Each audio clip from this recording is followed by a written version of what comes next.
ভাত কেৰেলাৰ এটা ৰেচিপি বনাম বুলি ভাবিছোঁ।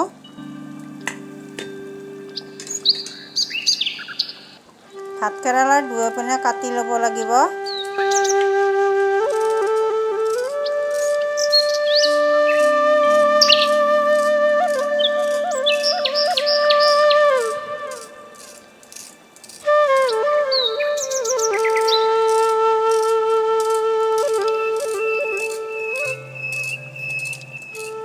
কাটাবিলাক যাতে ভালদৰে ৰুকা যায়। আপোনালোকে চেলাবও পাৰে, মই কিন্তু ৰুকিছোঁ।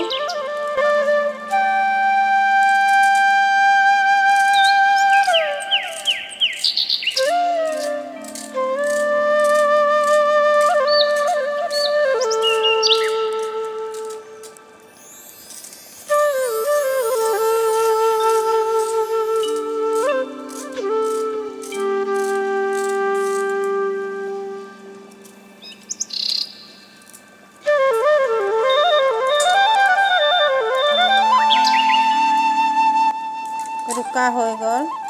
এতিয়া ভালদৰে ধুব লাগিব যাতে কাটাবিলাক নাথাকে।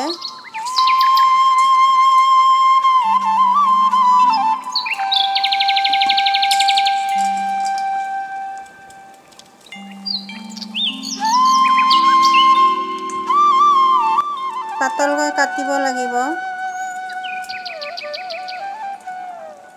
চাওকচোন কেনেকৈ পাতলি হৈছে।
ভাত কেৰেলাকেইটা মোৰ কাটা হৈ গৈছে।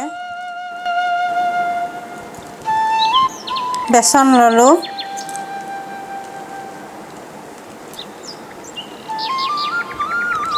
আপোনালোকে চাউলৰ গুড়ি বা আটাৰেও বনাব পাৰিব। নিমখ দিছোঁ।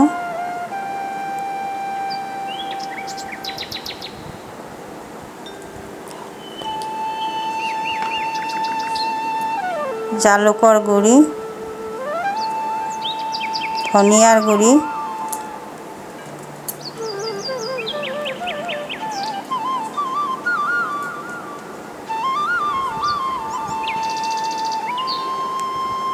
জিৰাৰ গুড়ি,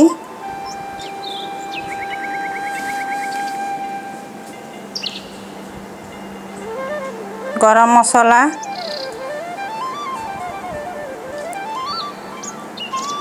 জলকীয়াৰ গুড়ি,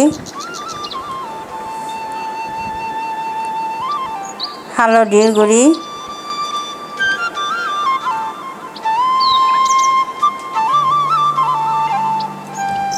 আটাইখিনি ভালদৰে মিক্স কৰিব লাগিব।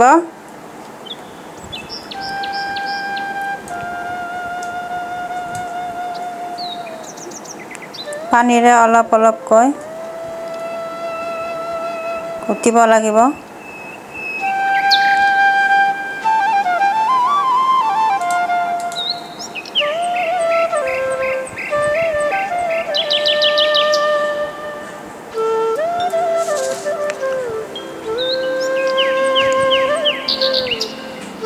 ভালদৰে ঘুটিব লাগিব।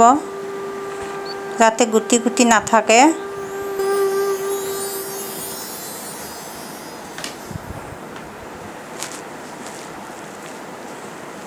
বেছি পাতল হ'ব নালাগিব, বেছি গোটা হ'ব নালাগিব।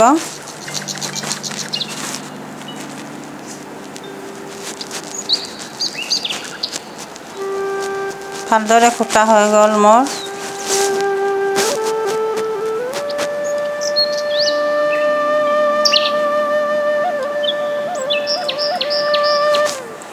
গেছত জুই জ্বলালোঁ, কেৰাহী বহাই দিলোঁ। কেৰাহী গৰম হ'ল, ৰিফাইন তেল দিলোঁ। আপোনালোকে মিঠাতেলো দিব পাৰে।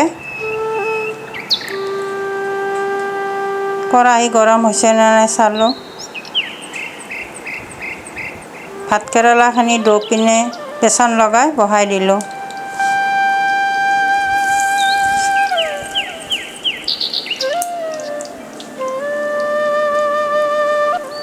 এই ভাত কেৰেলাৰ ৰেচিপিটো খাবলৈ খুব ধুনীয়া হয়।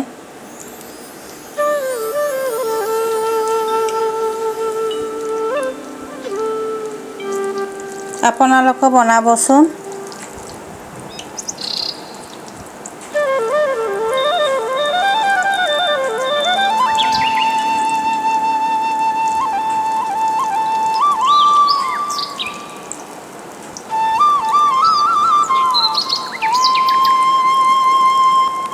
ৰেচিপিটো বনাই কেনেকুৱা হৈছে মোক কমেণ্ট কৰি জনাব।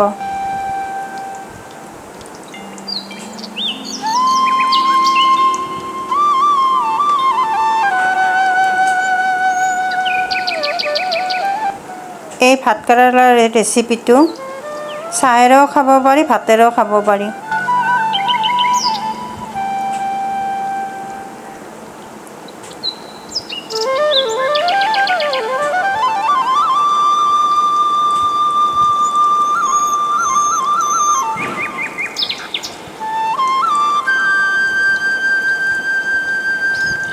এখন এখনকৈ ওলটাই যাব লাগিব।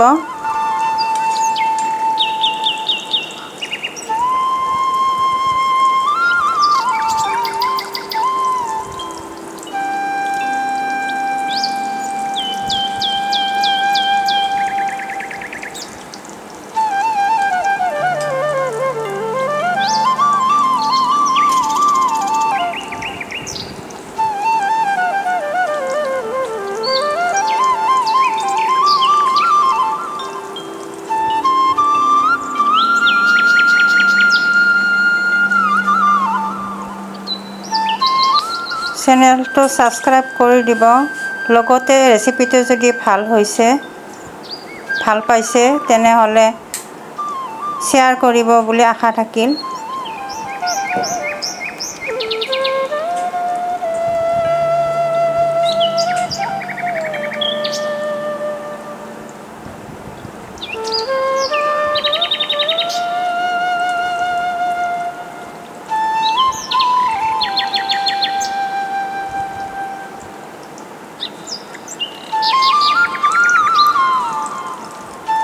ইপিনে ৰংচোৱা হৈছে, এতিয়া ইপিনে ৰংচোৱা হ'বলৈ ওলটাই দিলোঁ। দুয়োপিনে ধুনীয়াকৈ ৰংচোৱা হ'লে খাবলৈ মচমচীয়া হয়।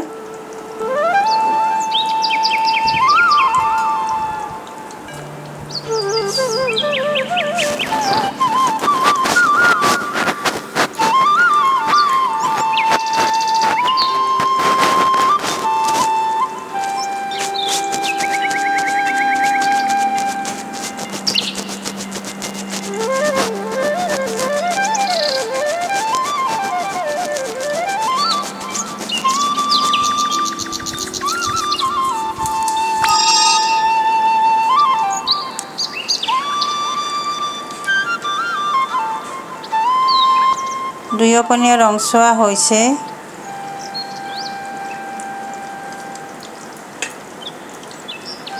এতিয়া নুমাই থ'ম।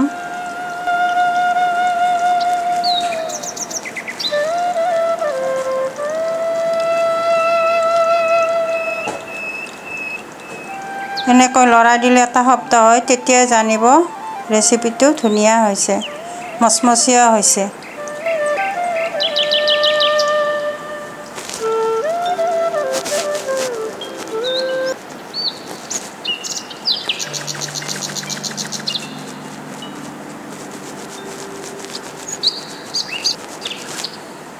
চাওকচোন দেখিবলৈ কিমান ধুনীয়া হৈছে, খাবলৈ ধুনীয়া হয়। Thank U.